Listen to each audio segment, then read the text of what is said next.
bonjour et merci d'être là, mesdames, messieurs, en ce 21 février 2022, il est 8h03 et tout de suite le sommaire de cette édition dans laquelle il y aura tout d'abord un hommage que l'on rendra à Djemal Bendeddouch. Le cinéaste a tiré sa révérence à l'âge de 80 ans samedi dernier, laissant justement toute la corporation du 7e art en deuil. Et oui, vibrant hommage et obsèques des plus vibrants, des plus émouvants hier pour cette figure du cinéma algérien. Le cinéaste était l'ami de tous et justement aujourd'hui, nous reviendrons avec Amil Nebech sur le parcours et la carrière de Djemal Bendeddouch, également sur ses valeurs humaines et professionnelles qui ont fait de lui l'ami de tous les artistes. Ce matin aussi, dans cette édition, nous reviendrons sur un autre fait marquant de la semaine, en l'occurrence le gel des taxes imposées par la loi de finances 2022 sur les produits et l'importation des produits informatiques notamment. Et justement, à cet effet, nous recevons aujourd'hui le directeur de publication de IT Magazine qui parlera au nom du groupement algérien pour des acteurs du numérique. Ce matin, on verra justement le son de cloche du côté des acteurs du numérique concernant ces nouvelles mesures justement décidées par le président de la République, Djemal Tebboune. Et puis, Abdelmajid Tebboune, pardon. Et puis, ce matin aussi, dans notre édition, nous aurons le plaisir de retrouver deux animateurs de rubrique, Siham Kennouch, en l'occurrence, qui nous parlera aujourd'hui du rituel de langage chez les enfants. Vous me direz, c'est quoi? Moi non plus, je ne sais pas parce que j'ai fait exprès, j'ai omis de poser la question pour être placé à la même enseigne que vous, amis téléspectateurs, ce matin pour découvrir de quoi il s'agit avec Siham Kennouch, notre conteuse. Et puis aussi Soumeya Zerouali de son côté nous parlera justement de certains produits d'appel concernant la capitale. Elle invite à cet effet un créateur de contenu touristique pour nous faire balader à travers différents quartiers de la capitale, Alger, aujourd'hui. Donc merci encore une fois de nous avoir rejoints dans Bonjour d'Algérie. Je vous souhaite un agréable réveil et tout de suite, rien que pour vous, un point météo signé Amel Aribi.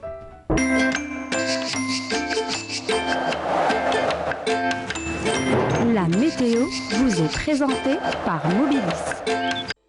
موبيليس معا نصنع المستقبل.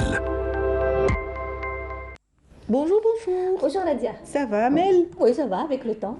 Avez-vous amené des ondées et des pluies avec vous ou pas du Rien tout? de rien. Rien encore. Rien de rien. Ben, Non, j'imagine malheureusement, que oui. ce beau temps voilà, se stabilise encore. Donc, Pour un moment, oui. pour un moment. Malheureusement. Bon, pour des gens comme moi, ça va, mais pour vous et pour les agriculteurs, c'est pas bon signe. c'est pas bon signe. C'est Eh pas ben, bon signe, oui.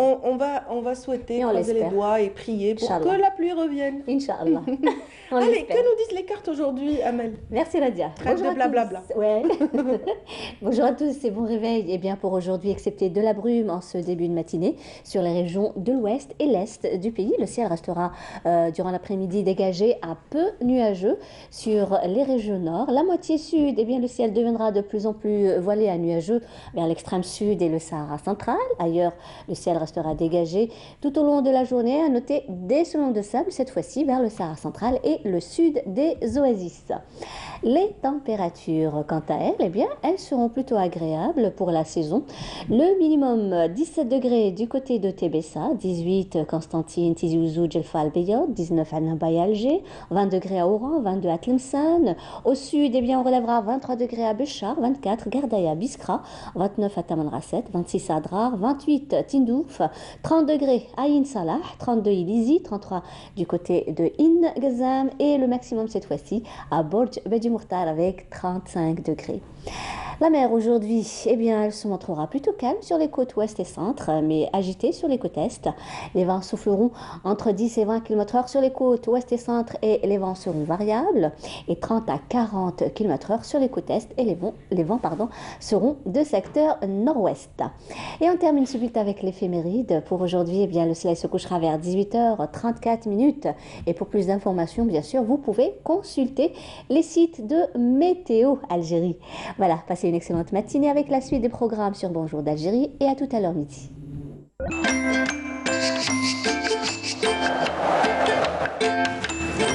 La météo vous est présentée par Mobilis.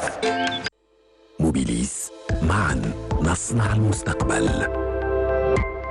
Merci beaucoup, Amal C'est moi Harbi. qui Donc, remercie. rendez-vous pris pour midi et 19h également, Inch'Allah. n'est-ce pas? Merci. Passez une excellente journée. Et puis, bien sûr, vous êtes mélomane, on l'a toujours dit. Ah oui. On se quitte en chanson comme Avec d'accoutumé avec El Hashmi Kerwabi dans ce medley. Voilà. C'est parti, c'est pour tout de suite. كلها حتى للنهاية ما بقي في البال غير راحة بعد هوالي كل شي ما صار بقات قصاته غير حكاية طفات شموعه طاح لي نسيان عليه الماضي راني غلقت بابه وقضيت عليه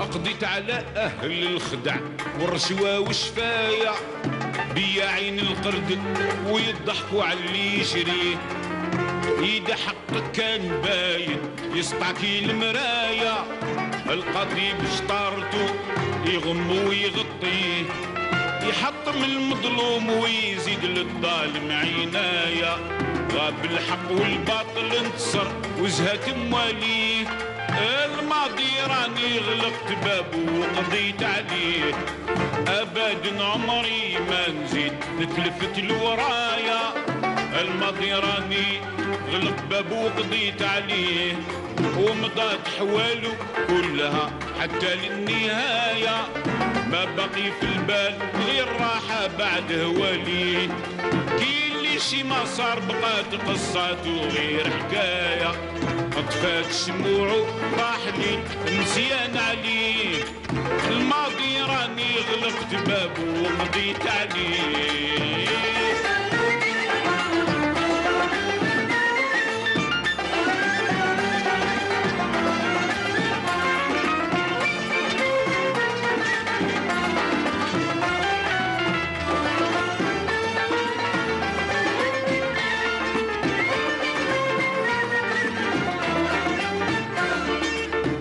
المدموم طال ضري وكتر شقايا فعل الخير لا من يساومه ولا من يشريه والقاضي يبغي المال ويحب الهدايا وإذا ما عندكش روح شوف وين تبات لهيه الرجوع إليك يا خالقي يا مولاي الحق دايم يعلى ولا يعلى عليه الماضي راني غلقت بابه وقضيت عليه ابدا عمري ما نزيد نتلفت لورايا الماضي راني غلقت بابه وقضيت عليه مضات حواله كلها حتى للنهاية ما بقي في البال غير راحة بعد هواليه كل شي ما صار بقات قصاته غير حكاية فات شموعه طاح لي نسيان عليه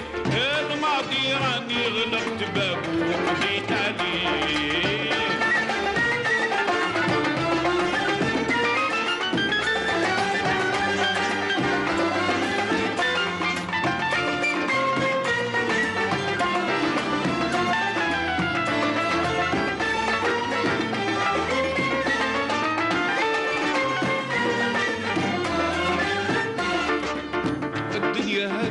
كلها في مسرح رواية كل واحد فيها يمثل دوره رغم عليه والغافل خليه راقد في غفلة وسهاية إذا طال الحال لابد حسابه يصفيه أفهم قولي يا البيب وفهم رقة معنايا اللي ترهنوا غير بيعوا ما تندمش عليه الماضي راني غلقت بابه وقضيت عليه ابدا عمري ما نزيد نتلفت لورايا الماضي راني غلقت بابو وقضيت عليه، مضات حوالو كلها حتى للنهاية، ما بقي في البال غير راحة بعد هوالي، كاين لي شي ما صار بقات قصته غير حكاية، طفاك شموعو طاح لي المزيان عليه، الماضي راني غلقت بابو وقضيت عليه،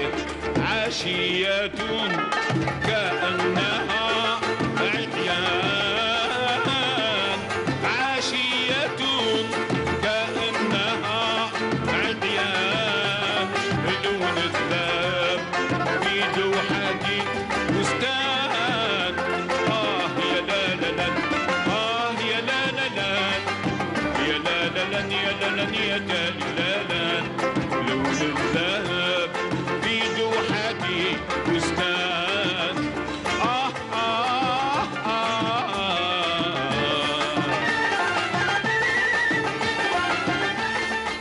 Voilà, c'était là le Hachmi, le regretté le Hachmi Gerwabi, Allah yarhamou, dans cette interprétation de la chanson Al-Madi. Al-Madi, donc, Qadit Ali, c'était donc de la voix de Hachmi Gerwabi. Et c'est le moment de retrouver Siham Kennouch. Siham Kennouch est déjà parmi nous ce matin pour nous parler des rites et mythes. Bonjour. Alors, bonjour. Comment allez-vous? Ça va très bien. Bon, vous venez d'ouvrir grande la porte sur le passé. Oui, tout à Parce fait. que là, c'est le matin. Et vous allez droit. Ah bah, on va petit peu droit dans des- chercher dans le passé nos rituels, nos traditions qui, la plupart, à 90%, ont disparu, hélas. Alors aujourd'hui, je vais vous parler du langage. Quand on va essayer de voir et de suivre cet enfant qui va grandir au sein d'une famille qui parle sûrement une langue. Et comment va-t-il, est-ce qu'il y a des rituels, comment va-t-il apprendre cette langue? Comment va-t-il aller vers ce langage? Comment va-t-il commencer à parler? Bien sûr, vous allez me dire, en écoutant les autres et en imitant C'est pour ses ça parents. qu'on parle de langue maternelle. En fait, Tout à fait. C'est la première langue que l'enfant prononce. Et je vous rappelle, ma chère amie, qu'aujourd'hui, c'est la journée de la langue mère. Donc, اليوم العالمي للغة الأم. Donc, la langue mère. Voilà, il y a même un Langage. événement qui est célébré au sud par rapport à cette, voilà, Alors, le langage, héritage. la langue, comment on y arrive, en écoutant ses parents, bien sûr, en grandissant dans un milieu qui parle, j'ai envie de dire, bon, il faut écouter les cousins, les cousines. Aujourd'hui, il y a d'autres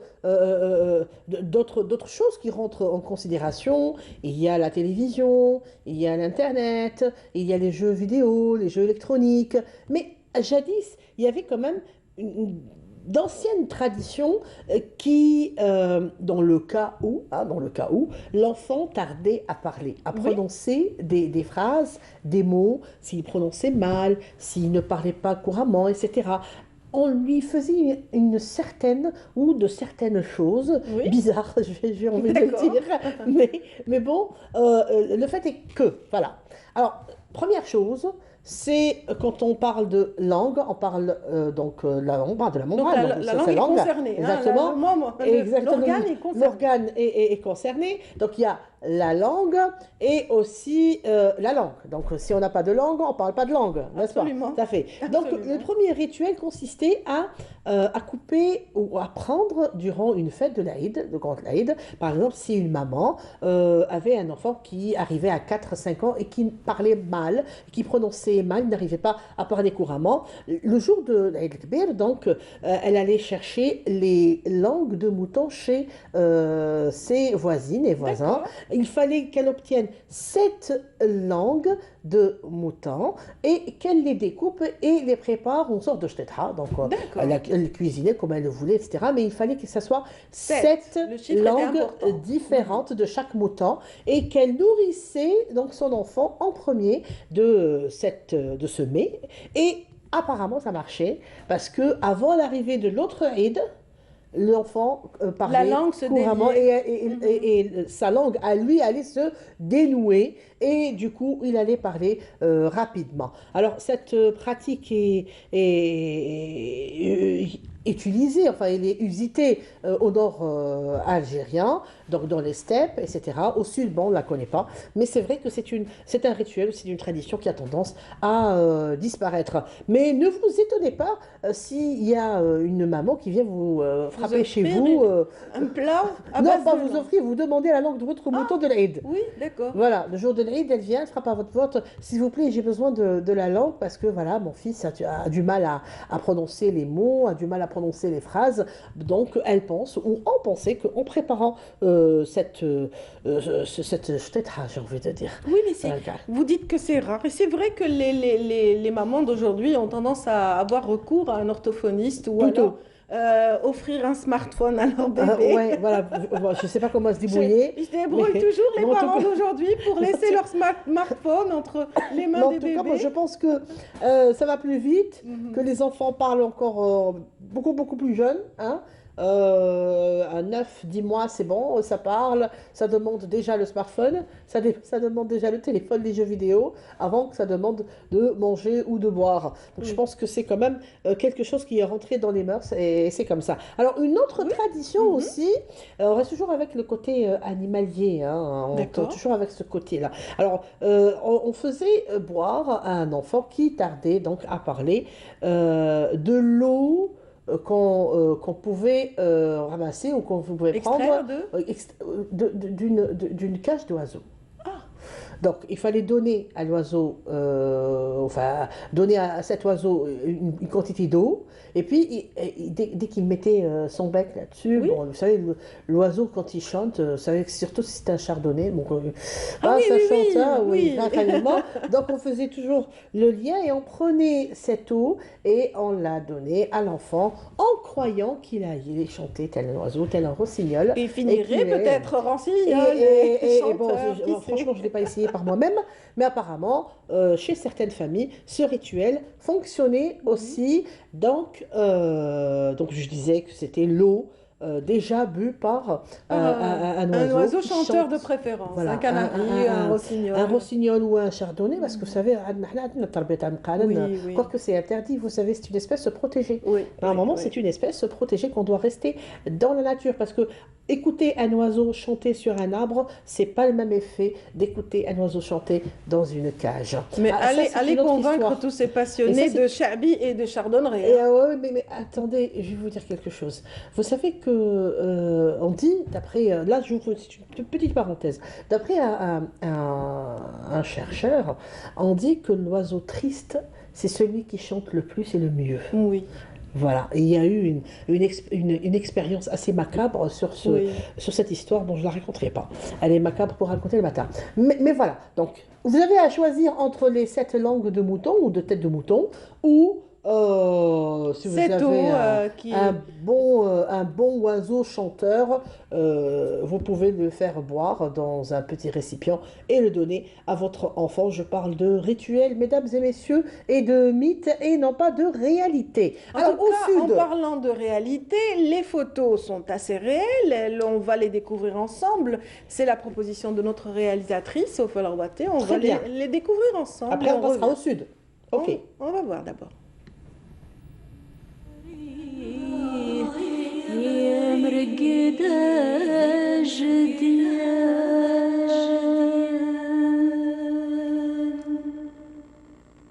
باري أنا يا باري هي مرقدة جديان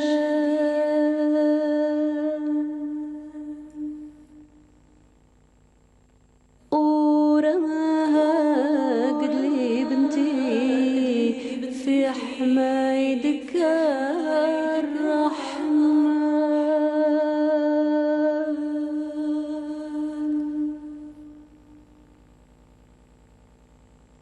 باري أنا يا باري يا مرقدة جديان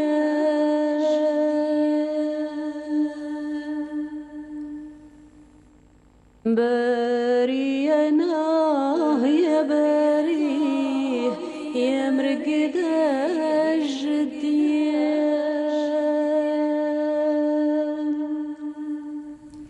Berceuse. Oui. Plutôt berceuse.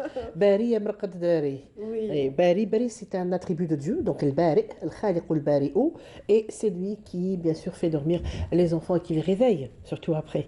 Voilà. Donc, au sud, je disais, Radia, au sud, il y a une tradition aussi qui était de faire boire à l'enfant qui tardait à trouver sa parole et son langage, lui faire boire les premières gouttelettes de lait de la chamelle. D'accord. Donc les premières gouttelettes de lait de la chamelle avant même que son petit la tête. Avant même que son petit la première tête. tétée. Mais véritablement les toutes premières gouttelettes de lait. Et apparemment aussi, ça marche. Je ne l'ai pas essayé, ma chère amie, mais voilà, ce sont des rituels à savoir, à bien à connaître. Faut dire qu'à Je Alger, il n'y sais a pas pas de chamelle. Hein. Non, Alger, je disais bien au sud. Non, Mais je le disais au sud. Non, mais Alger, c'était plutôt les 7 langues de mouton, hein, parce que j'ai vu ce rituel. Vous Ça se avez faisait, j'ai assisté. assisté, j'étais petite et j'ai assisté à ce rituel quand même. Il n'y a pas, on va dire que, bon, je suis jeune, hein, il n'y a pas très, pas très Oui, longtemps quand même. disons que vous étiez dans un milieu assez conservateur et qui, Tout à fait, voilà, exactement. qui Exactement. protège certaines Traditions. Et certaines traditions qui sont très très importantes. Donc il faut les connaître. Moi je pense qu'il faut.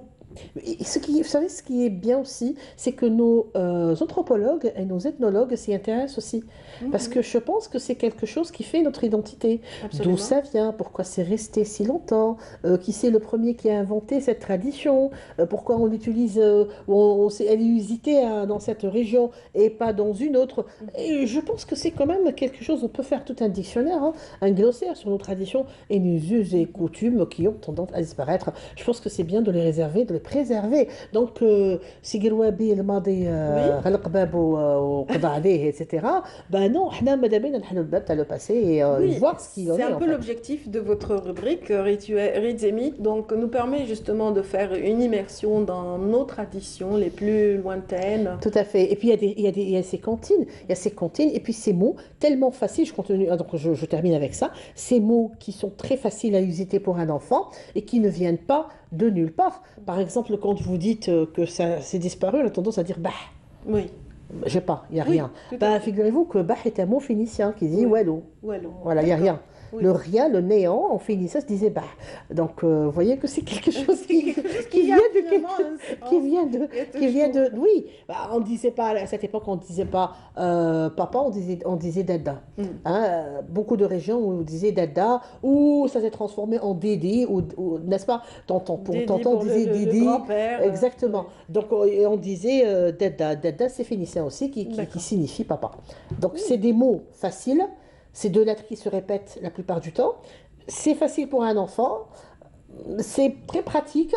Et c'est mais vrai ça que c'est vient recommandé de lui apprendre d'abord des mots à une syllabe, à deux syllabes. Tout à fait. Pas trop de syllabes au départ, Non. pour lui permettre un petit peu de délier cette langue. Exactement. Et puis il y a ces berceuses qui sont chantées, ils sont répétés, il y a ces rituels. La prochaine fois, j'ai envie de vous parler de Qardon, tiens. Ah oui. C'est bien que cette idée me vient, donc on fera un Qardon. La semaine prochaine, comment on faisait? Mais alors, mais j'adore, vous savez. Bah, je vous réserve une petite surprise. Si vous nous parlez de Qardon, moi aussi j'ai une surprise. concernant خلاص la- حتجيب Qardon عندي أنا تاني. Ah non, je dis rien, je donne aucun indice. Je ne dirai Donc la absolument prochaine rien. fois, je pense que J'ai voilà, les cheveux c'est courts, donc je peux pas. donc moi j'en ai fait hein, dans mon électricité. Et c'est quelque chose quand même, voilà, ça c'est une tradition, c'est un rituel. Absolument. Donc je pense que c'est important aussi. Qui permettait d'avoir de longs cheveux soyeux et lisses, doux et voilà. lisses et- Donc c'était voilà. tout à fait autre chose. Voilà, alors aujourd'hui c'était donc le langage, ce rituel, ces traditions un petit peu oubliées, un petit peu marginalisées, enfin trop même. Et voilà, c'est bien de savoir. Merci infiniment, Sirem. Demain pour un petit conte qui concerne un petit oisillon. Ah, avec plaisir, puisqu'on a parlé de chardonneret, pourquoi ne pas parler d'oisillon demain? Très bien. Avec plaisir, avec plaisir. Donc, dans la rubrique, cette fois-ci, mythes et légendes. Très bien. Voilà, merci infiniment, Sirem Kendous. Merci à vous. Vous nous avez un petit peu emmenés dans cet univers enfantin et on va continuer d'y être avec Sophia Chouban. Sophia Chouban qui nous... Ah ben, il y a un petit changement dans l'ordre de... Oui, mais il n'y a pas de souci. on va passer par un petit voyage à travers Alger et nous retrouverons le reportage de Sophia Schumann peut-être un petit peu plus tard. Restez avec nous, mesdames, messieurs.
Une figure du 7e art s'est éteinte à l'âge de 80 ans. Il s'agit de Djemal Bendeddouch qui a tiré sa révérence il y a 2 jours. Hier, c'était les obsèques et l'enterrement donc auxquels ont assisté vraiment de grands amis de la corporation des artistes de manière générale. Artistes tout confondus ont accompagné cette figure du cinéma algérien vers sa dernière demeure. Et aujourd'hui, retour justement sur la carrière, sur les valeurs aussi transmises par Djemal Bendeddouch durant son vécu avec Amir Nebesh ce matin. Bonjour Amir. Bonjour Ladia. Oui, vous avez aussi été affecté par justement cette vague de tristesse qui a justement envahi les réseaux sociaux dès l'annonce de la nouvelle. Oui, c'est vrai que la semaine n'a pas été facile on perdait un Djemal Ben Sabr à Mostaganem qui est un pilier du théâtre algérien, quelqu'un qui a été toujours à la tête de ce grand festival du théâtre amateur à Mostaganem. Quand on dit théâtre amateur, c'est la transmission à la jeunesse, c'est l'élève de Abdelrahman Kaki, c'est quelqu'un qui incarne toute une génération de passionnés et puis aussi de militants de la première heure, parce qu'il ne faut pas oublier que cette année est particulière, c'est le 60e anniversaire de l'indépendance de notre pays. Et quand on part vers cette rétrospective, on va tout simplement ressortir des noms qui ont participé dans les différents domaines. Et on ne peut pas ne pas citer le théâtre, le cinéma, la télévision et la radio. Ce sont pour moi des domaines très très importants pour le développement de l'homme et d'une société. Et qui ont contribué justement à l'éveil justement nationaliste durant la guerre de libération, qui ont amené aussi cette indépendance et cette liberté, cette dignité. Parfaitement. Et puis il y a eu aussi Mustapha Perel, qu'on n'oublie pas, quelqu'un de prolifique, quelqu'un qui a marqué aussi la télévision de par ses différentes participations dans des feuilletons mémorables. Et si vous allez bien observer le phénomène artistique, culturel en Algérie, vous allez voir des interconnexions incroyables. Parce que quand on parle de Ben Sabr, il y a Mustapha Keteb qui est venu un jour voir la pièce théâtrale 132 ans d'ailleurs avec Abdelrahman Kaki dans le trou, comme on l'appelait, parce que les forces coloniales ont été obligées à un moment donné de réprimer le peuple algérien parce que le peuple algérien voyait son indépendance approcher. Donc, ils devaient, ces gens-là, répéter des pièces théâtrales dans des caves, dans la clandestinité. Et Mustapha Keteb est venu. Et Mustapha Keteb, c'est une autre connexion justement avec notre ami Djemal Bendeddouch, parce que Mustapha Keteb a joué dans l'un de ses films, Le Conflit, avec Sid Ahmed Dagoumi, qui était très très jeune à l'époque, Sonia qui venait de faire son apparition dans le cinéma et le théâtre. Donc il y a des interconnexions, c'est une famille, et quand on perd des personnes comme ça, c'est clair que ça nous ébranle, ça nous rend triste, mais aussi ça nous rend joyeux, parce que je vous le disais avant même la prise de l'antenne, vous disiez c'est pas aussi dramatique. Je sais pas si je Oui, dans prends la la mesure où il y a un leg. dans la mesure où ce sont où il des y a, personnes voilà, Radia qui ont laissé un petit héritage comme ça. Oui, beaucoup de choses. Ils nous ont laissé des références. Ils nous ont laissé de la joie. Ils nous ont laissé des valeurs. Vous avez parlé de valeurs. Et quand on rencontre un Jamel Bendedouche ou un Routi Bendedouche, que je salue d'ailleurs, que j'ai rencontré hier et je suis très satisfait et heureux de le voir en bonne santé, alhamdoulilah. Oui, alhamdoulilah. C'était son mentor, son ami, son frère. Et puis voilà, je disais que ce sont des gens qui nous ont laissé beaucoup de références. Donc j'allais presque dire ce sont des gens qui ont accompli leur devoir et leur mission. C'est la satisfaction. Ils ont vécu. Pour ma part, je commençais à peine à faire cette émission dédiée au cinéma. Jamel Bendedouche, l'avoir sur mon plateau, c'était quelque chose de fabuleux, d'impressionnant. Voilà, je me disais, moi, qui connaissait pas à l'époque vraiment le monde du cinéma, il faut le dire. C'est réel, il faut faire son mea culpa de temps en temps, mais j'ai eu l'occasion de le rencontrer grâce d'ailleurs à Khalida, son épouse Boussena, à qui on présente vraiment notre sincère qui m'a condoléance, beaucoup autant que aidé. Le Roté Roté Bendedouche, aussi m'avait un peu poussé vers lui parce que je devais le convaincre de passer le film Esprit l'Insoumis sur Canal Algérie. Oui. Et bizarrement, moi je le dis pour l'histoire, je ne comprenais pas pourquoi le film ne passait pas depuis 10 ans. Parce que le film a été produit en 2006-2007. Oui, tout à fait. Ne sortait pas, n'a pas été diffusé, et j'approche justement notre ami Jamel Bendedouche pour lui dire on va le passer sur Canal Algérie dans Ciné Thématique, la version intégrale du film. Il est tout content parce qu'il me dit c'est le rêve de toute une vie. C'est un film, il a porté ce film pendant 20 ans. Autant que l'Archipel des Sables pour Roté Bendedouche qui est passé. C'était aussi un film qui a longtemps attendu son passage mais à la télé. Oui. Pour l'histoire d'Esprit l'indigène ou Esprit l'insoumis, pourquoi l'indigène, on va en parler, parce que c'est une histoire d'Esprit le Béchir. On les appelait à l'époque les bandits d'honneur. C'était les premiers résistants de l'Algérie révoltée, l'Algérie qui ne voulait pas du colonialisme. Et l'approche de Jamel, c'est un sacrifice parce qu'il me disait je devais travailler sur cette question, elle me prenait beaucoup de temps, je devais à un moment donné camper le rôle d'un historien. Parce qu'il a fait énormément de recherches sur ce film. Esprit le Béchir n'est pas... Il n'y avait pas de documents pour raconter son histoire. Il n'y avait que ce qu'on a appelé peut-être à l'époque les fiches signalétiques. Voilà. C'était des fiches comme ça que l'administration française remplissait sur des voyous comme ça, voilà, les caractéristiques physiques et puis un peu les caractères un peu de ces messieurs. Mais il me disait, j'étais obligé de partir, le président de la République, dans sa démarche du rapatriement des crânes de ces valeureux martyrs et militants, fait appel à ce devoir de mémoire, c'est-à-dire à travers le rapatriement, les historiens doivent faire leurs recherches sur les histoires, sur réhabiliter leur histoire, effectivement, leur cheminement, oui. Et puis Jamel Bendedouche fait le premier pas cinématographique. Quand on parle d'histoire, on parle de documents d'histoire. C'est vrai, mais on parle aussi de documentaires sur l'histoire, on parle aussi de long métrage, de cinéma, de fiction, parce que la fiction, c'est vrai qu'elle a un côté romancier, mais Azim elle est... Meddour aussi, Belkacem Hadjadj aussi s'était intéressé à ces bandits d'honneur, autant que notre ami Jamel Bendedouche. C'était une histoire à raconter. Oui, tout à fait. Ce sont des rares travaux qui ont été faits, mais qui sont ô combien essentiels. Et ça vous prend énormément de temps.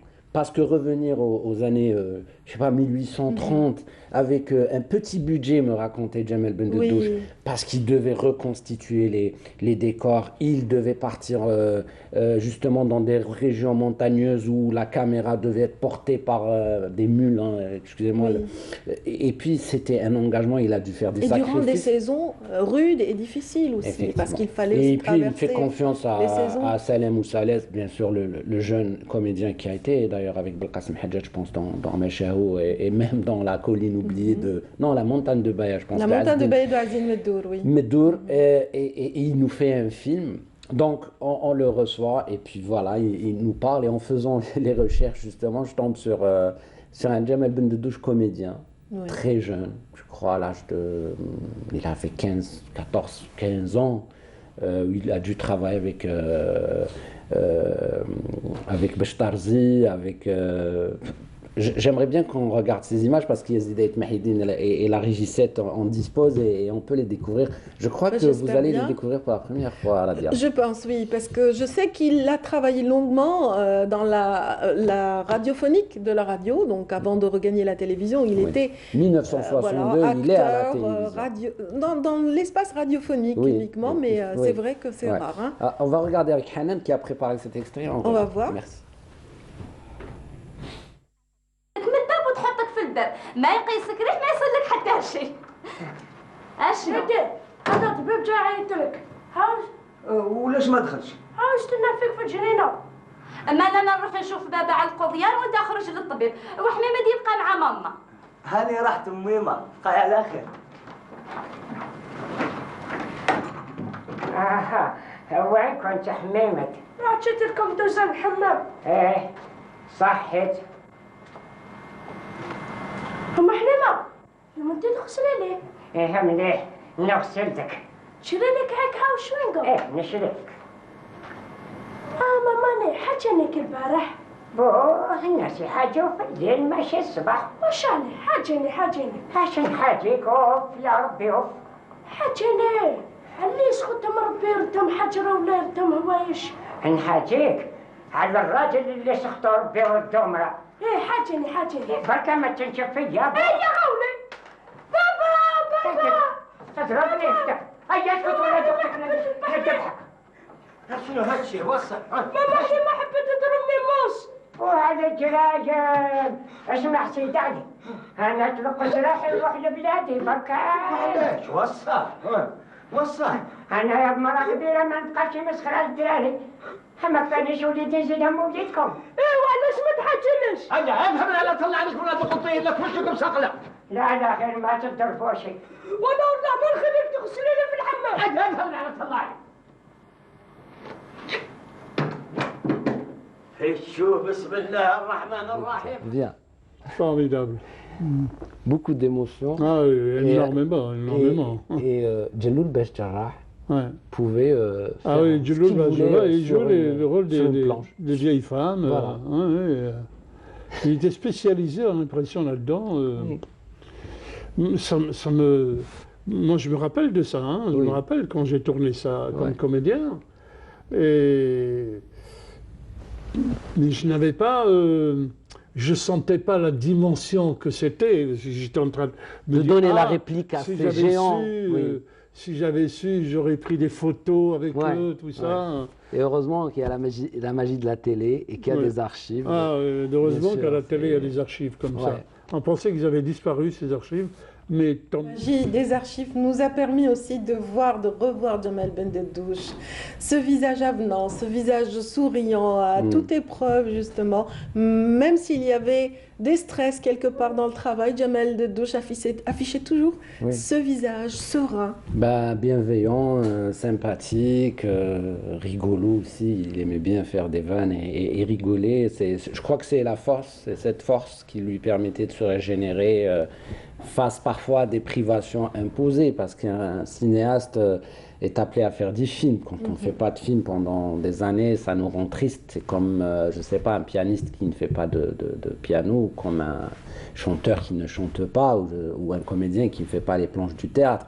Mais cela dit, je pense que Djamel était un peu convaincu que son histoire et que ses sacrifices, parce qu'on parlait tout à l'heure de la télévision et de la radio, le recouvrement de la souveraineté sur la télévision et la radio, Djamel était là, il était parmi... un des témoins de cette époque. Il était là, il était parmi celles et ceux qui ont fait démarrer cette machine, que les Français ont parié qu'elle allait pas fonctionner quelques jours après. Tous les techniciens étaient partis.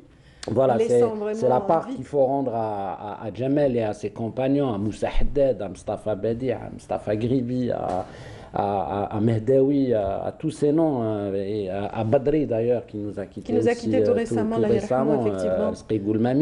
Ce sont ces gens qui ont mis la première pierre qui a construit cette institution qui va devenir bien sûr une télé résistante. Il ne faut pas oublier quand dans les années noires ou la décennie noire, je ne sais pas comment on peut appeler cette décennie encore une fois, mais la télé, grâce à cette, mais bien avant, à ce gène oui, culturel, à ce legs de la force de la culture, a pu être un bastion très très fort de l'Algérie indépendante et l'Algérie démocratique.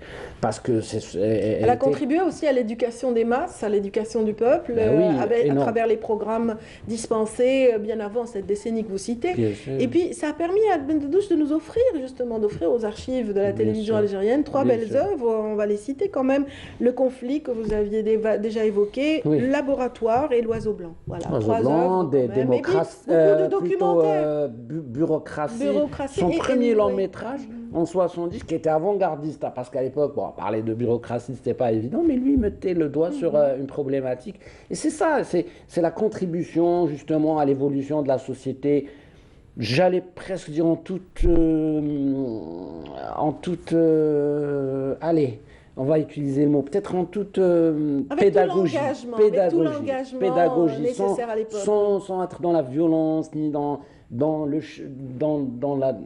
C'est la pédagogie, instituer des choses, mettre des choses, instruire les gens dans le sourire, dans la bonne humeur, sans choquer. Voilà, c'est plus la télé d'aujourd'hui, on travaille sur le buzz. Eux, ils étaient tranquilles, ils savaient ce qu'ils faisaient, et puis ça partait sur du moyen et long terme. Et je pense qu'aujourd'hui, nos jeunes doivent regarder ces sketchs, doivent regarder, je pense notamment à celles et ceux qui viennent vers le monde de la télévision, parce que voilà, il y a ce qu'on appelle les valeurs qu'on retrouve, la retenue, la sagesse, l'objectivité, tout ça ont été véhiculés par ces personnes. Il y a beaucoup de choses à dire sur Djamel. Je ne sais pas moi, Djamel, c'est... Vous parliez de cette pédagogie, en fait. Ce que peut-être les téléspectateurs ne savent pas, c'est que Djamel Ben Deddouch a renforcé sa formation en vue aussi de transmettre ce qu'il a reçu lui-même par ses aînés, parce qu'il s'est engagé pleinement dans la formation audiovisuelle pendant des années. Oui, aussi, parce que Djamel, comme la majorité de ceux qui ont fait cette génération, ce sont des gens qui ont eu accès à tous les métiers. Ils ont commencé comme machinistes, puis script, puis assistant réalisateur, puis dans la réalisation, puis comédiens, puis bien sûr des réalisateurs d'œuvres comme ça. Ils ont fait, Djamel a dû être dans les stades, il a fait énormément de matchs de football. Probablement. Oui, les je vous confirme. Il a réalisé pratiquement une vingtaine de variétés à l'extérieur d'Alger. Je veux dire, quand Driassa partait du côté de Constantine ou d'Oran, on emmenait des équipes et lui, il était derrière, ça c'est clair, avec des pièces théâtrales parfois. Donc il a touché à tous les corps de notre métier, mais en tout cas aujourd'hui, je pense que pourquoi la disparition de Djamel est aussi peut-être choquante et très difficile, parce que Djamel incarne une génération qui est en train de partir. Voilà, et pas seulement ça, il y a une autre génération des valeurs humaines, parce que c'était vraiment l'ami de tous. On le sait, Djamel vraiment arrivait à décrocher, ou plutôt à arriver à avoir la sympathie, arriver à avoir le respect de ses contemporains, des plus jeunes comme des plus âgés. Donc il arrivait par sa gentillesse, par sa générosité d'âme à accrocher tout le monde. C'est pour ça que ça a un petit peu été le buzz sur les réseaux sociaux. Les jeunes l'aiment, les comédiens, la jeune génération le connaît très très bien. Donc je pense que c'est ça, c'est ce qui fait l'homme, ce sont ses rapports, son caractère, peut-être sa sociabilité, je ne sais pas si le mot se dit, en tout cas il était très, très présent, très proche des autres. Je me rappelle quand Moussa Haddad nous a quittés, Djamel était là jusqu'à pas d'heure, je crois qu'il est resté aux côtés de Amina Haddad jusqu'à 3 heures du matin. Malgré l'âge, Djamel incarnait voilà, Khalioudi, on est là. Mazel encore, il y a toujours ces... Très humain. Mazel, mais là, on les voit partir. Je pense qu'il faudrait... je pense, ça veut dire qu'ils auraient aimé et ils veulent qu'on soit heureux. Je pense absolument. Que c'est ça. Ils voulaient justement justement. Il le voulait. D'ailleurs, on parlait de Arsqi l'Insoumis, donc son œuvre majeure, donc réalisée en 2007. Il a offert cette belle guillotine réalisée pour les besoins du film pour la à la maison Maison de la Culture Moulay Mamri. C'est dire un peu c'est la la transmission. générosité. Il va partir, il va rencontrer des jeunes, il leur raconte son histoire, il raconte l'histoire du film, il raconte l'histoire des martyrs. Et puis on lui a posé la question pourquoi Arsqi l'indigène, parce que c'était péjoratif. Il se disait, parce que pour rappeler qu'on a été 132 ans traités comme des indigènes. Des indigènes, c'était vraiment très péjoratif. Ouais, effectivement. Donc je pense que pour Ciné Thématique vendredi prochain, ça va être autour de ces œuvres-là, de ces connexions, et aussi peut-être qu'on aura Salem ou Salès, le comédien qui est jeune, qui peut porter un témoignage sur, voilà, sur son expérience avec ce Ce sera à quelle heure? Ce sera à quelle heure, Amir? On rappelle l'horaire vendredi pour Ciné prochain, Thématique. ça va être exceptionnel, 22h. 22h il y aura pour une Ciné émission Thématique. spéciale justement des services ou du service de l'information concernant le Sahara occidental, je pense. Mais après, ça sera pour nous et on restera dans la même thématique, la décolonisation, la colonisation et tout ça. J'aimerais bien sûr présenter mes condoléances à toute la famille du cinéma, notamment à la famille de Bendedouche. Il y a Souhila aussi, Bendedouche. Oui, Souhila Bendedouche. Wassila Bendedouche. C'est Souhila, voilà, pour que je ne me trompe pas. Chef d'émission de la matinale du Studio 7 qui présente aussi ses condoléances et toute l'équipe, la réalisatrice, notre réalisatrice, bien sûr, du Bonjour d'Algérie, Wafa, Yazidait, Mahidine, toute l'équipe toute la famille Bonjour de Canal Algérie. Qui a tellement connu Jamel et qui ont participé aussi à la promotion et au rayonnement de notre culture.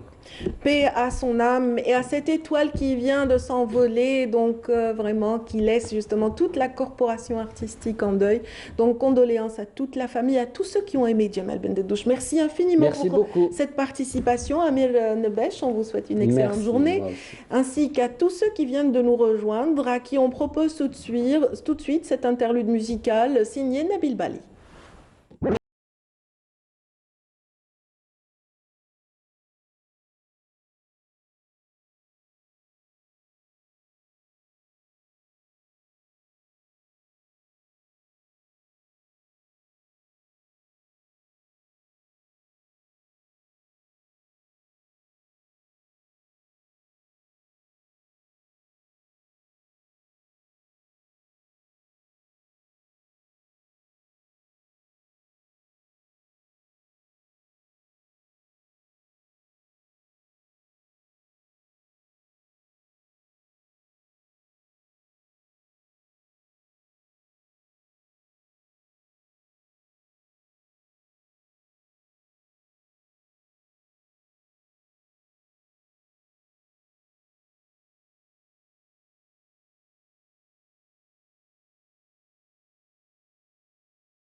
Dans notre matinale est déjà arrivé. Il s'agit de Abdelrafiq Nifsa.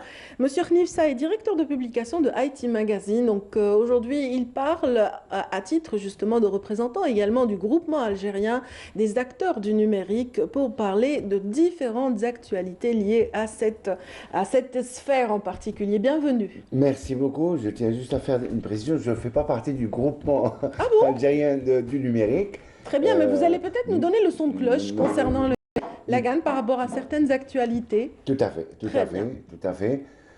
Donc, IT Mag est un journal, donc c'est un média papier quotidien, donc il est aujourd'hui quotidien et il est spécialisé dans les IT, donc dans tout ce qui est informatique. Technologie informatique, le numérique, le digital, tout ça, oui. Voilà, c'est ça notre corps. Donc vous êtes un excellent relais, en tout cas, pour tous ces acteurs du numérique, donc, dont fait partie cette corporation de la GAN, du GAN plutôt, le groupement algérien des acteurs du numérique. Oui. En fait, la confusion est venue de votre présence un jour sur ce plateau ensemble, donc d'accord, donc j'ai fait le lien. Mais en fait, vous êtes plus un relais pour ce groupement.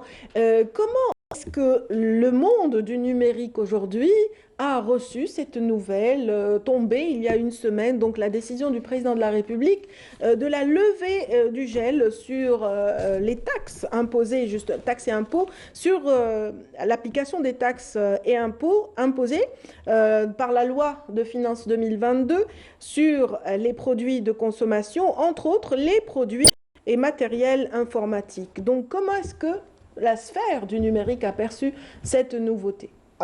C'est une très bonne chose qu'on ait gelé les taxes sur les produits IT, donc que ce soit les smartphones, mais aussi les ordinateurs et les laptops, etc. Tout à fait. Donc, entre autres, sur les smartphones, les ordinateurs, donc ça va vers les entreprises, on en parlera si vous voulez, mais en ce qui concerne le mobile, donc le smartphone, donc smartphone, c'est un petit ordinateur. Aujourd'hui, c'est tellement puissant que c'est un petit ordinateur. Et ça se trouve dans les poches. C'est l'outil incontournable, en fait, pour tout usager. Et c'est vrai que les taxes avaient été évaluées de l'ordre de 60 à 133% pour toute importation à titre personnel. C'est-à-dire, si on importe en ligne un smartphone ou un laptop pour soi, il fallait désormais payer cette taxe qui est énorme. Oui, et voilà. Cette taxe, cette taxe risque de bloquer, vraiment, d'arrêter un peu ce développement qu'on voudrait. Parce que le 21e siècle est le siècle des IT. Donc c'est absolument le numérique, le digital. Donc, si on ne fait pas d'apprentissage, si nos Algériens ne touchent pas cet appareil, on va être out. Toujours en recul plutôt qu'en évolution vers cette ère nouvelle, effectivement. Réduire les taxes ou ce qui s'est passé, c'est vraiment les annuler. Ça va permettre de booster un peu ces terminaux. Donc, parce qu'on est à la phase terminaux, donc que ce soit un ordinateur ou un smartphone, le smartphone va être dans la poche de tous les citoyens. Tout à fait. Et donc pouvoir s'informer, parler, regarder, comprendre et toucher un petit peu ce qui se passe dans le monde. Donc, cette baisse, en enlevant donc ces taxes, donc il y aura une baisse des prix. Le prix va être moindre. Une hausse aurait perturbé ce marché en particulier parce que c'est vrai que après la demande va diminuer considérablement. Là, par contre, ça libère. Cette taxe pratiquement doublé le prix. Et donc, pour un appareil, je ne sais pas, aujourd'hui, un appareil de 20 000 dinars, par exemple, coûterait 40 000 dinars. Et donc, vous allez toucher sur la pyramide, donc des gens, vous allez toucher le haut de la pyramide. Donc, est-ce que faire tous ces investissements en millions de dollars, parce que on regarde que le terminal, mais derrière tout ça, il y a de la câblerie, il y a des data centers, il y a un certain nombre de choses. Absolument. Donc, tout ça, faire cet investissement énorme de millions de dollars, pour qu'à la fin, on ait juste une partie de la pyramide Qui participent à l'évolution et à la transition, effectivement. Donc il fallait qu'on ait toute la pyramide, parce que tout Algérien, les 40 et quelques millions d'Algériens sont des Algériens avant tout, et donc ils ont le droit de pouvoir de participer à cette marche échanger, de l'histoire, apprendre, effectivement. connaître, toucher, échanger, c'est tout ça. C'est extrêmement important. Donc cette taxe, parce que le gel, d'après ce que j'ai pu comprendre, concerne uniquement le particulier, donc celui qui achète quelque chose, un smartphone ou un laptop. Peut-être qu'il faudrait aujourd'hui penser à ce que ce gel aussi aille vers les entreprises. Parce que oui, bien justement, aussi... ça me tend une très belle perche pour dire que ce gel sont concernés par ce gel de l'application des taxes, le e-commerce, les téléphones portables, le matériel informatique à usage personnel et les start-up, donc voilà, et qui vont se contenter seulement des tarifications réglementaires habituelles, uniquement. Donc voilà, c'était vraiment... pour situer pour le téléspectateur qui nous suit ce matin. Exactement, tout à fait. C'est pour le particulier, et on a ajouté les start-up, parce que les start-up sont quelque chose qui peut vraiment booster un secteur, vraiment faire avancer les choses. Donc, c'est très intelligent. Hein, oui, bien sûr. Très intelligent, le particulier, parce que le particulier, il en a besoin. Et les startups, on les a intégrés à l'intérieur et on leur a agilé donc pour pouvoir aller plus dynamiser le secteur. Tout à fait, dynamiser et vraiment aller très loin. Reste maintenant le gros de la troupe, c'est-à-dire ces entreprises. Donc, peut-être réfléchir, voir, est-ce que ce serait peut-être pas à voir, hein, donc ensuite c'est les calculs, c'est les taxes, etc. Donc voir s'il n'y aurait pas une possibilité pour aussi diminuer, baisser, geler un peu les taxes pour l'achat de produits pour entreprises, peut-être pendant un temps. Pas tout le temps, pas éternellement. Peut-être, ok, on va peut-être dire, ok, cette baisse-là ou ce gel-là sera pour une année ou 2 ans, le temps que créer. Parce que une entreprise, c'est elle qui crée l'infrastructure, c'est elle qui arrange l'infrastructure, c'est elle qui met en place. Le particulier, c'est en bout de chaîne, c'est le dernier kilomètre. C'est le dernier. Abdelrafiq Nifsa, donc vous êtes directeur de publication de IT Magazine, sont ce réceptacle de toute l'information liée au numérique. Et justement, je voulais vous interroger, vous parlez de réflexion pour une extension de toutes ces décisions et mesures. Et qu'en est-il du GAN? Donc, on en parlait tout à l'heure, ce groupement algérien des acteurs du numérique. Est-ce que vous avez des sons de cloche? Est-ce qu'en coulisses, ça parle de ces mesures? Est-ce qu'il y a une réflexion commune? Vraiment, est-ce qu'ils ont des propositions dans ce sens? Je ne pourrais pas vous dire. Le GAN, c'est, je sais que le secrétaire général ou le président du GAN s'est prononcé et a demandé à ce qu'on gèle ces taxes bien avant, donc quand ces taxes étaient mises sur le marché. Donc il a demandé ça. Le GAN est un groupement des acteurs du numérique, mais un pays a besoin de plusieurs groupements, absolument, de syndicats, mais aussi d'autres groupements. D'autres corps de métier aussi, comme l'éducation par exemple, qui doit bénéficier justement de ces facilités. Tout à fait, tout à fait. Pour juste revenir pour comprendre, pour qu'on puisse comprendre, donc nous avons donc, si vous voulez, là on vient de se créer 2 marchés, un marché pour le particulier, celui qui touche donc pour lequel le gel, et puis on a un marché d'entreprise pour que les gens puissent comprendre ce que c'est que ce marché d'entreprise. Donc dans ce marché d'entreprise, donc on sait que, par exemple, si une entreprise importe du matériel, elle va payer 30% de droits de douane, 19% de TVA, 60% de DAPS et 2% pour la contribution de solidarité. Ce qui fait que ce matériel va être plus cher. Oui. Et on sait aussi que l'entreprise intervient pour la maintenance du réseau, de l'infrastructure. C'est-à-dire c'est les entreprises qui, elles, vont faire bouger avec le soubassement donc, de tout. Oui. Le particulier, c'est en finale. Donc, c'est son laptop ou c'est son smartphone, il est à la fin. Donc, peut-être étendre ça. Donc les réflexions et les échanges sont en cours pour de nouvelles solutions également dans cette voie que vous venez de citer. Donc voilà, c'était l'une des nouvelles les plus importantes relatives à ce domaine de Haïti et du numérique cette semaine. Là. Et puis on pourrait aussi parler davantage des événements qui sont aussi porteurs justement d'échanges positifs dans le domaine du Haïti. On citerait à titre d'exemple ce sommet africain du digital qui est organisé à Alger cette semaine. Oui, alors il faudrait peut-être qu'on va faire un petit peu comprendre un petit peu. On a eu des années de Covid. Tout à fait. D'accord. Donc... Je suis d'accord avec vous. Je veux moi aussi mettre l'accent et dire 2 années. 2 années de Covid. C'est une belle manière de le dire. Tout à fait. Pendant ces 2 années, il n'y a pas eu de rencontres, il n'y a pas eu de salon, il n'y a pas eu de séminaire. Les gens avaient peur. C'est tout à fait normal, c'est légitime. Un Covid, c'est dangereux. Tout à fait.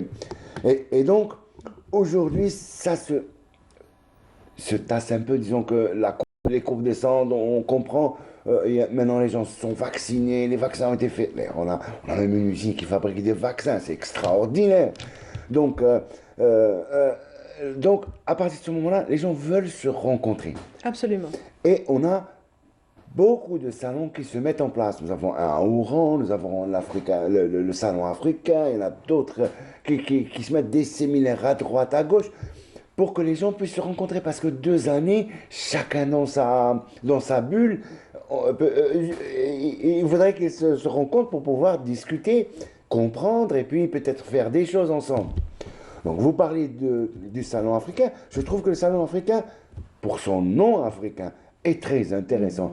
Ça permettrait peut-être de rencontrer un petit peu, de faire un petit peu la rencontre entre tous ces Africains que nous sommes. Et peut-être faire du travail sud-sud. Oui, tout à fait. Créer des partenariats qui permettent à nos entreprises. Oui. Et donc derrière nos entreprises, c'est les emplois, derrière nos emplois, c'est les ingénieurs. Donc tout ça, permettre tout ça pour pouvoir faire des choses. Effectivement. Donc peut-être dans un premier temps, créer des passerelles, comme vous le dites, créer des passerelles, des opportunités et peut-être développer un marché potentiel. Il y a, le marché africain, est là, il est là, il est peut-être pas mis sur papier, mais il existe ce marché. Donc la première étape, c'est peut-être se connaître, se voir, discuter, comprendre. Ensuite, partenariat, on fait un partenariat ensemble, on lance un projet ensemble, on réalise un projet. Et donc c'est des étapes. Il faut dire que l'Algérie possède ses propres constructeurs et industriels dans le domaine du digital. Tout à fait. Voilà, nous avons quand même des valeurs sûres qui peuvent aussi intéresser un marché africain dans le sens des échanges commerciaux, mais aussi dans l'échange d'expériences. Nous avons une industrie électronique florissante, disons. Florissante, peut-être pas énorme, mais florissante selon notre marché. Parce qu'il y a quelques années, on parlait que de notre marché. Donc l'industrie, elle va juste régler le problème du marché. Aujourd'hui, nous parlons du marché de l'export. Afrique. Tout à fait. Et donc, ces industriels vont réfléchir, vont se dire, bon, il faudrait qu'on aille plus loin. Et donc, agrandir leurs usines, réfléchir, penser, structurer. Et on avance. Voilà, d'où l'importance de cette rencontre, cette grande rencontre African Digital Summit, donc organisée du côté d'Alger, et qui va faire le bonheur de tous ces acteurs. Tout à fait. Ça permet au moins de se connaître. Tout à fait. Au moins de se connaître. Et après, une fois qu'on se connaît, on sait quelles sont nos capacités, qu'est-ce qu'on peut faire, peut-être aller vers des partenariats et faire du travail sud-sud. Donc vraiment avec une partie algérienne, une partie, je sais pas, malienne, une partie algérienne, une partie rwandaise, une partie algérienne, une partie nigérienne, une partie algérienne, une partie... Et c'est ça là, le futur, hein. C'est ça le futur. Oui. Merci infiniment donc Abdelrafiq Nifsa, donc directeur de publication de IT Magazine, pour cet éclairage et cette participation donc à l'effet justement d'informer le téléspectateur par rapport aux dernières mesures liées, on le disait tout au début, entre autres, à la levée du gel sur l'application de la loi de finances sur les taxes et impôts imposé au matériel informatique. Voilà. Merci beaucoup, merci de Oui, m'avoir le invité. gel plutôt, pas la levée du gel, hein, le gel, Le hein, gel. voilà. Le Voilà. gel. On perd son latin parfois le matin, sans café, sans thé, bien sûr. Donc le gel plutôt de l'application de toutes les taxes et aussi des impôts. Pour le particulier. Concernant le e-commerce, les particuliers et les startups, entre autres. Voilà. Merci infiniment. Merci beaucoup. Donc, merci à vous. merci à ceux aussi qui viennent de nous rejoindre. On vous souhaite de passer un agréable moment en notre compagnie. Il sera peut-être agréable pour les amateurs de tourisme qui aiment les virées, les voyages, les découvertes. Et bien, ce sera tout de suite avec Soumeya Zerouali. Mais avant, plantons un petit peu le décor en découvrant une école qui dispense justement des formations spécifiques, des formations en tourisme. C'est dans ce reportage signé Samira Messoudi. Et c'est parti. Le secteur du tourisme attire de plus en plus de jeunes. Dans ce centre de formation professionnelle situé à Ben Aknoun à Alger, ce ne sont pas moins de 2000 stagiaires qui ont bénéficié d'un apprentissage dans le domaine de l'hôtellerie et de la restauration. C'est bien, nous avons choisi cette spécialité pour tenter de développer le secteur du tourisme en Algérie. Les cours sont similaires à ceux dispensés dans les grandes écoles de tourisme. Mon cursus dure 30 mois. J'ai commencé en 2019. Nous avons cours tous les jours de 8h à 16h avec des petits stages pratiques en dehors de l'institut. parfois des pratiques, des pratiques. J'ai choisi la gestion des ressources humaines. C'est une spécialité très intéressante qui a plusieurs débouchés. Nouveauté cette année, l'art culinaire et le marketing touristique s'ajoutent aux spécialités dispensées à l'Institut afin de répondre à la demande du marché de l'emploi avec un secteur en plein essor et une capacité d'hébergement nationale en constante augmentation. التخصص اللي هو في المطبخ الار كولينير يتوش بلوزيور سبيسياليتي عندهم لا بوشري عندهم لا باتيسري عندهم لو سيرفيس في لاصال et la technologie bien sûr. Nous proposons plusieurs modules, notamment création et gestion d'une agence de tourisme et de voyage, l'hôtellerie, la gestion hôtelière, etc. Le cursus se déroule sur 5 semestres, dont 4 théoriques. Pour s'inscrire, c'est simple, il suffit d'accéder à la plateforme de la formation professionnelle ou bien se présenter personnellement muni de son dossier. La première étape, c'est l'inscription sur la plateforme. Certains stagiaires ont eu des difficultés pour y accéder. Nous prenons cela en considération et nous nous chargeons de le faire à notre niveau. C'est un institut qui se charge de former des techniciens de haut niveau. C'est une formation destinée aux personnes ayant un niveau 3e année secondaire, toutes filières confondues. Nous avons obtenu des promesses de recrutement pour nos stagiaires de plusieurs grands établissements hôteliers.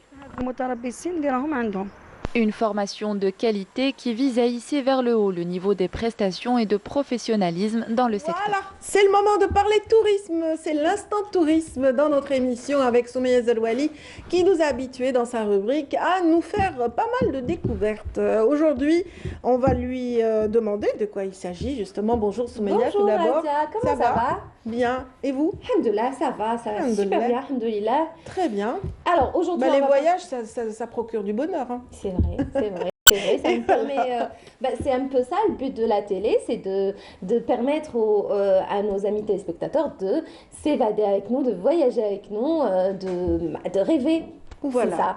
Et aujourd'hui, on va faire des découvertes touristiques justement. Et des découvertes touristiques, ce sera grâce à notre invité, Ryan Aitalawa. Bonjour, bienvenue. Bonjour Soumeya, bonjour. Bienvenue à vous. Merci pour l'invitation. C'est moi qui vous remercie. Donc vous êtes créateur de contenu touristique et artistique sur le net, sur Instagram. En fait, c'est sur Instagram et TikTok. C'est sur Instagram et TikTok, justement. Alors, vous faites découvrir à votre façon des quartiers d'Alger, des villes, des destinations. Et puis, tout en passant par, bien évidemment, l'histoire. Certainement, certainement. En fait, mon but, c'est de montrer la beauté qu'on a et la richesse qu'on a en fait au quotidien, qu'on passe au quotidien, ouais. Mais qu'on n'aperçoit pas.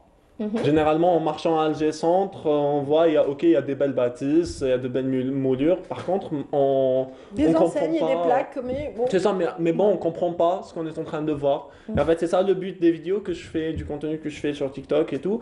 C'est de montrer, en fait, c'est d'expliquer les gens qu'est-ce qu'ils sont en train de voir. Cette sculpture veut dire quoi, cette moulure veut dire quoi, les dates, etc. Et donc, c'est ça. Alors, quand on visite donc votre profil, on a l'impression que vous êtes architecte peut-être de formation, ou alors vous êtes dans le domaine touristique. Finalement, vous faites des études de biologie.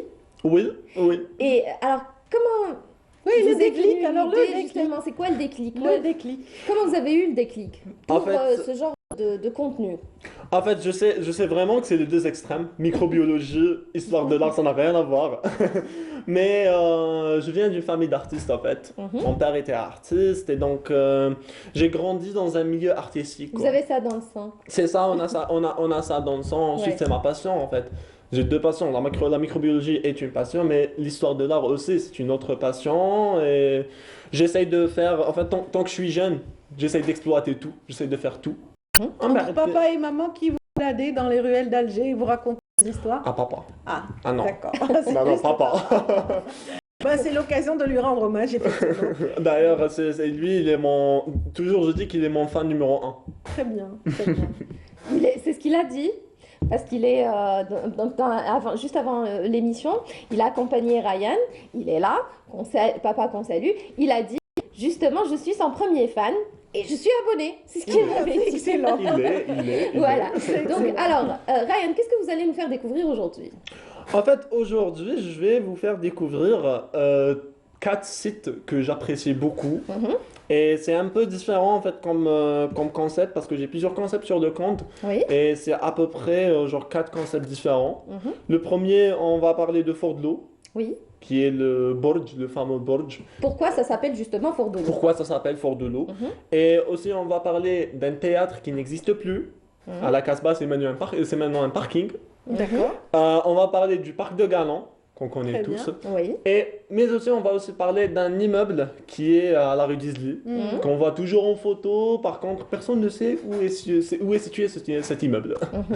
D'habitude, tu te balades dans les rues d'Alger, souvent, et tu passes à côté des immeubles. Je ne sais pas s'il y a que toi qui remarques donc certaines inscriptions, et tu te dis pourquoi il y a telle ou telle inscription, pourquoi il y a tel ou tel symbole sur les immeubles, et tu vas donc checker, tu vas chercher, tu vas faire des recherches et tu vas revenir donc sur l'histoire de l'immeuble, sa construction.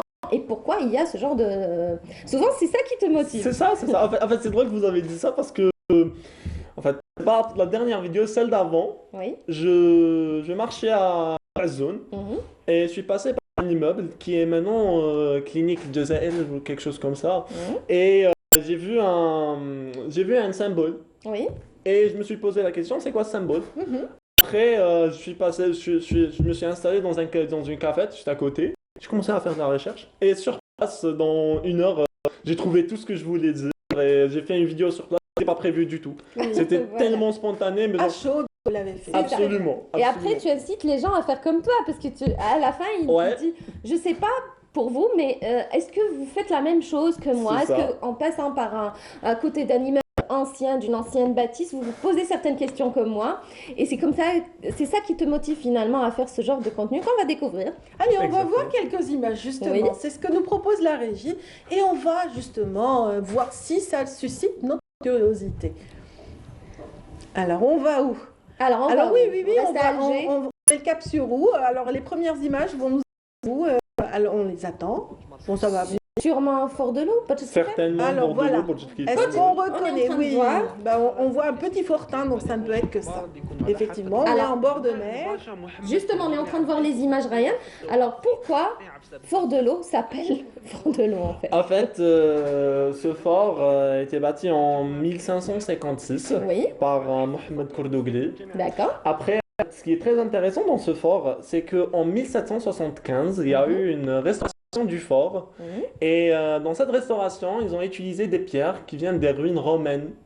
Et maintenant, si on regarde côté du fort, on Oui, on a trouve vu des ça, en inscriptions. image. Oui, oui, on trouve des inscriptions romaines qui attestent de ça en fait. Et fort de l'eau en arabe c'est Burj Kifan et Kifan c'est les précipices, c'est les rochers et donc c'est le Burj des précipices. D'accord. Et du coup ça vient de là, Burj Kifan. Il est près d'une falaise, on l'a vu en image là. On a Oui, vu la oui, petite oui, falaise. c'est juste à côté d'une falaise. C'est un précipice. C'est en pleine baie d'Alger, effectivement, Burj El Kifan, qui fait partie d'un petit chapelet de fortins qui vont jusqu'à Exactement. Burj El Bahri. Exactement, c'est tout un système. C'est tout un système. D'ailleurs, je me suis basé sur une recherche de Madame Safia Msir, qui est à l'université Saad Dahleb de Blida, et elle a fait un très bon travail. Et elle a décrit les forts de la baie d'Alger, en fait. Il y en a tellement, il y en a vraiment tellement. Il y a un autre à Oued el-Harrach, c'est en passant vers l'autoroute. Allant vers Dalbeda. Si on regarde à droite, à côté du truc du Saïdal, vous trouverez une toute petite bâtisse avec des petites tourettes comme ça. Et en fait, ça, c'est un fort. Et ça, on le sait pas. Voilà. Et ça, on le sait pas. Oui, on passe souvent à côté et on le sait pas On justement. fait pas attention du tout. Bon, si on conduit, on va pas faire attention à ce genre de truc. Il faut pas. Il faut pas faire attention à ce genre de truc. D'accord, parce qu'on vous laisse le soin de nous aiguiller, de nous emmener là-bas. C'est ça. En tout cas, ce sont des curiosités touristiques qu'il faut absolument voir et revoir, visiter. Donc, ça peut faire l'objet donc de circuits touristiques. Dans le cadre de circuits Vous nous avez de déjà visites dans le cadre proposé de des circuits circuits de la touristiques. Casbah, autant que nos collègues qui travaillent justement dans la rubrique touristique dans Canal Algérie, mais jamais je n'avais vu un reportage sur le théâtre romain de la Casbah. Ah ben oui. On va peut-être On voir sait à les peine images. que ça existe, que ça existait. Oui. Bon, Ça voilà. a existé, oui. Voilà, donc c'est le théâtre romain. En fait, ça n'existe plus par contre. Ouais. Maintenant, C'était le théâtre romain. C'était le théâtre romain et je me suis basé sur un livre qui s'appelle Masalik ou Mamalik qui date du Xe siècle, si je ne me trompe pas. Et en fait, il a parlé de ce théâtre, il a parlé de la mosaïque du théâtre surtout, une mosaïque magnifique, une très grande mosaïque avec plusieurs couleurs, etc. Après, il y a eu un autre livre qui s'appelle After Amnesia de Attilio Petroccioli. Il parle des citadelles, des kasbahs de la Méditerranée, où il a situé, en fait, l'écrivain a situé le théâtre au quartier Lallahum. D'accord. En plein Kasbah. Et après, maintenant, on n'a plus le théâtre, tout simplement parce que les Ottomans, ils ont détruit le théâtre. En rentrant à Alger, ils l'ont trouvé en ruine, ils l'ont détruit, ils ont réutilisé les pierres pour exactement faire des forts, comme on a vu, comme on a vu à Burj Kifan. C'est des pierres romaines qu'ils ont réutilisées. Et donc, on ne sait pas vraiment si c'est des pierres du théâtre ou pas. Mais on peut hypothéser que ça peut l'être, quoi. Oui, Voilà, elles ont sûrement été fortifier la Médina d'Alger. Oui, donc, il y avait des murailles tout au long de la Médina, c'est peut-être ça. Et en fait, il y a toujours, en plein parking de l'Ahram, il y a toujours un petit fragment qu'on dit que c'est une partie du théâtre, qui n'a pas été réutilisée. Mais ça, c'est pas très fiable. Ce sont des hypothèses. Ouais, c'est des hypothèses. Mais on aime bien l'idée, on aime bien. Ça fait rêver, quoi. Oui, ça c'est fait vrai rêver. qu'à quelques pâtés de maison, à la placette, justement, la grande placette donc, de Sahchouhada, on a des survivances de la ville numide. C'est beau d'aller prendre son métro et de voir comme ça. C'est bien pour ça qu'on l'appelle la station musée, n'est-ce pas? Il y a la rue d'Isly, la station du métro. Qui est juste à côté, pas loin de la rue d'Isly aussi, qui est aussi un quartier où on sent le poids de l'histoire et du temps. Certainement. Il y a eu des fouilles d'ailleurs où l'on a donc pu constater qu'il y a des vestiges qui sont enfuis sous terre. Donc l'ancienne ville. L'ancienne ville, exactement. Et d'ailleurs, ce qui est fascinant là-bas, c'est le fait qu'il y a un empilement en fait des périodes. Du coup, on trouve le numidien, byzantin, romain, ottoman, etc. Et genre, c'est des couches, quoi. C'est ça, la ville a été reconstruite plusieurs fois sur elle-même. C'est le cas de toutes les villes anciennes. Certainement. Toutes les cités antiques. Certainement. Récemment, j'ai lu un article très drôle. Pourquoi on n'a pas de métro à Rome? En fait, il n'y a pas beaucoup de stations de métro à Rome. C'est vrai, pourquoi? Parce que tout simplement, à chaque fois qu'on creuse, on trouve de l'archéologie. D'accord. Et donc c'est pas faisable. Oui, c'est vrai que c'est une ville, un vrai musée à ciel ouvert. Musée à ciel Certainement, ouvert, absolument. certainement. Et Alger est exactement la même chose. Oui. Et d'ailleurs, c'est en passant vers le métro de Sahtuhada toujours, il y a les ruines qui sont maintenant exposées, de la mosquée de Seyida, etc. Et de la trésorerie aussi. Et donc ça c'est magnifique en fait. Et voilà. Voilà. Moi j'aime bien Tébessa. Tébessa aussi, c'est une... Véritable musée à ciel ouvert également. Tébessa. Alors on a aussi le site bien sûr de Timgad, de Djmila. Oui. Voilà, donc... Moi j'ai un truc pour Djmila par contre. Oui, il nous arrive aussi de J'adore prendre Djmila. le métro pour Ali Boumendjel par exemple. On s'arrête devant cette station de métro, mais bien sûr notre regard ne s'est jamais baladé plus loin que cette station. Quant à vous, il me semble que si. Lui, il l'a fait. Là, qu'est-ce qu'on a comme image? Moi, je ne reconnais pas cette porte. En fait, ça, c'est un Royal Boumendjel par contre. D'accord. Et ça, c'est un immeuble qui date de 1890. D'accord. C'est l'architecte Guérouard. D'ailleurs, ça s'appelle l'immeuble Guérouard. Et ça, dans la façade, il y a des statues qui représentent tous les continents. Donc l'Afrique, l'Asie, l'Europe et l'Amérique, chacun avec son symbole. Et le truc le plus emblématique, c'est les escaliers, qui sont inspirés des escaliers de l'Opéra Garnier à Paris. Et il y a aussi des statuettes aussi, qui sont signées de E. Capitaine Génie. Et en fait, ces statuettes E. Capitaine Génie, il y en a deux ici, et la troisième, elle est à la pêcherie.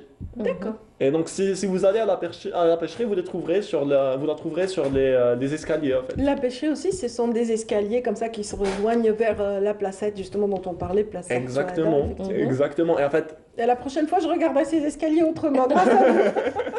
On regardera aussi les immeubles haussmanniens qui sont un peu partout, sur la rue d'Isly, la rue... Oui, Didouche Voilà, je cherchais. Donc de Didouche Mourad jusqu'à Bab El Oued, en passant par Audin aussi, Maurice Audin. Donc tout le long, ce sont des immeubles anciens, haussmanniens, qui sont très beaux. En fait, ce que je trouve encore plus fascinant dans les immeubles d'Alger, est que ce n'est pas un style très précis en fait. On dit haussmannien, mais la majorité c'est style beaux-arts. Oui. Haussmannien par rapport à Haussmann, donc l'architecte l'architecte de Napoléon III. De Napoléon III, exactement. Voilà. Donc qui lui a un peu conçu, donc imaginé, donc les immeubles haussmanniens.